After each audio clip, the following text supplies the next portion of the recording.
little bit about your time at NEC where you Mhm. recently finished your studies. Mhm. Um, so you studied with both Don Weilerstein and Soovin Kim, two of the great teachers of, especially in our country right now. Mhm. Um, can you share with us some of the things that you gained from studying with the both of them, and like what all they've imparted into your musical life?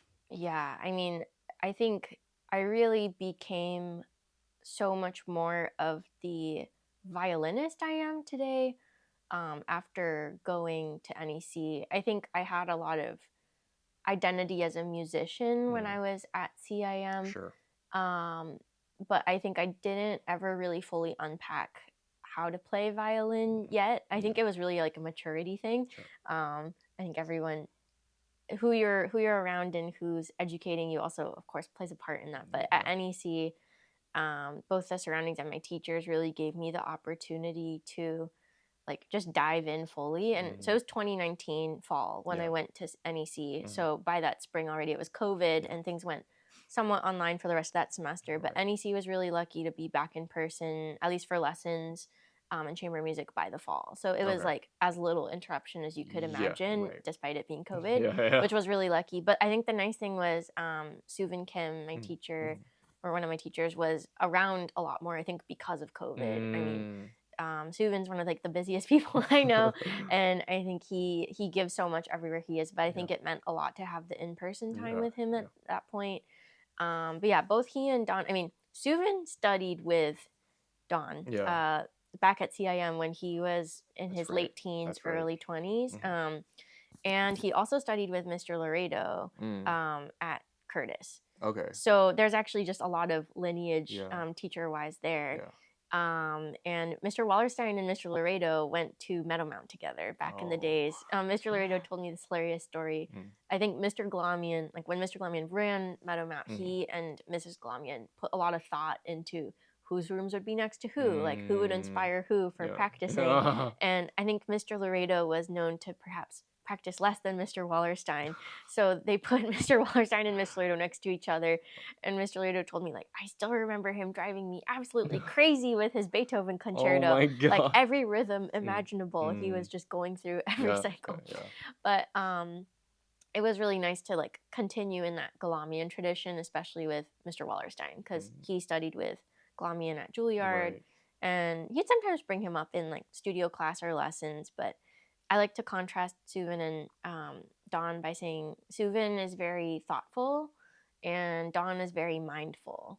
Yeah, I Mm. think um, lessons with Mr. Wallerstein often weren't even really about playing Mm. necessarily. It was much more about like how are you existing with the music on a Mm. spiritual level Mm. and on a physical level, Mhm. but that had to be related to your mental. Yeah. And I think people often like to make light of like, oh, the third eye, Or or this kind of.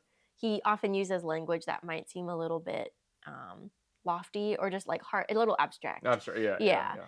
Yeah. But I think when you're really immersing yourself in that language and really hearing over and over again like the principles of like feeling the energy come up from the ground, like Mhm. really always being grounded in your music making, like playing from your core, Mm. how does the sound travel through space, like Mm. you want this like spiraling energetic sound. Yeah. I think it really starts impacting the way that you communicate to others about what you're looking for in terms of Mm. sound. And Mm. I think he also really helped me untangle like some physical tension I Yeah. still had by the Yeah. time I went to Sure. NEC. So I'm Sure. really grateful to him for that. Mhm. And both Mr. Wallerstein and Mr. Kim are both like the kindest, most understanding people. I've Yeah. always found myself really drawn to mentors that I want to model as people. Yeah. Um, and in that sense, I think Suvin is someone who's been incredibly just he's been so caring towards me as a student, and I feel so grateful to him. I think he's demonstrated so much just attention and time and care for like my journey, Yeah. even after leaving NEC. Yeah. And we co-teach some students at Okay. NEC prep together, Sure. which Sure. is also a really meaningful extension Yeah. of being his student. Mm. But I think I really appreciated in Suvin's lessons Mm. how he got sometimes like he was very thoughtful. Like I think Yeah. he was a little more okay with taking something objectively Right. and picking, just like saying one thing that would then kind of land in a certain way with Yeah. me that Yeah. changed my mind about something. Yeah. Like I remember early on we were talking about intonation. Mm. I got to NEC, and I mean it's not like I play perfectly in tune now, but I was mostly playing Sure. sharp. Sure. Like that Okay. was my tendency. I Okay. think even going to like Aspen in the summer Sure. times when undergrad at CM, he Mm. was like, you play a little bright, and I was like, ah, okay. So I like knew from many different sources that was my issue. I was Sure. like, I need to fix this. Mm. And Soovin was like, instead of thinking that you need to play flatter, why don't you just play in tune? And as much as that doesn't sound like it would be helpful, something about that Mm. was actually very helpful to Mm. me in the sense that like I think some things are just a commitment decision. Yeah. Like you have to commit to holding yourself to a higher level and then Mm. staying there Yeah. at that level of like self commitment to a new standard. Yeah. Yeah. And of course, that's not necessarily always teachable. Yeah. But I think having someone who asks that standard of you is Yeah. really important. And sometimes that's the best thing a teacher can do is Yeah. just to say, I know you're capable. Yeah. You should think you are too. Yeah. Yeah. And so I think with Soovin, I've really appreciated both how understanding he is, but also how honest he is Yeah.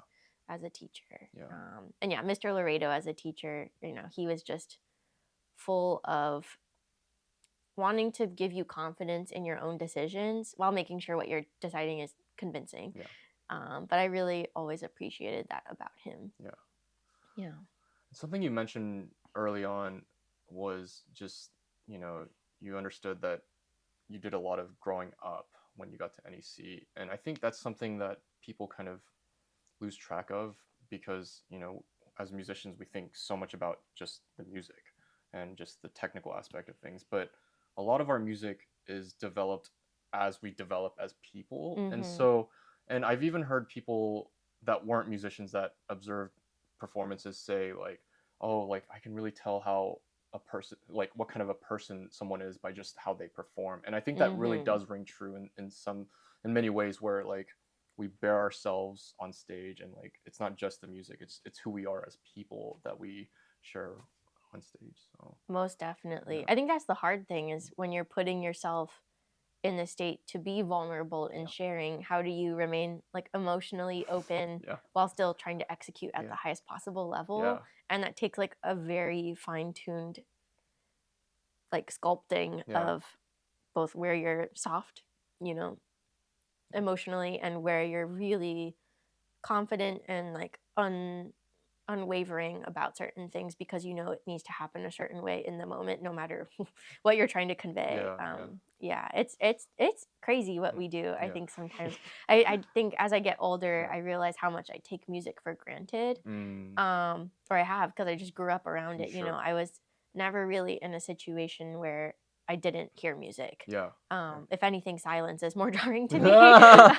Yeah. Yeah, Yeah. especially now living in New York. Right. You don't really get quiet much, Right. but yeah, I think it's truly one of the best resources we have to like share stories Yeah. and to connect with people. So if anything, like that makes me feel really lucky to be pursuing music still Yeah. and like wanting to make this my work. Yeah. Yeah, for life. Yeah.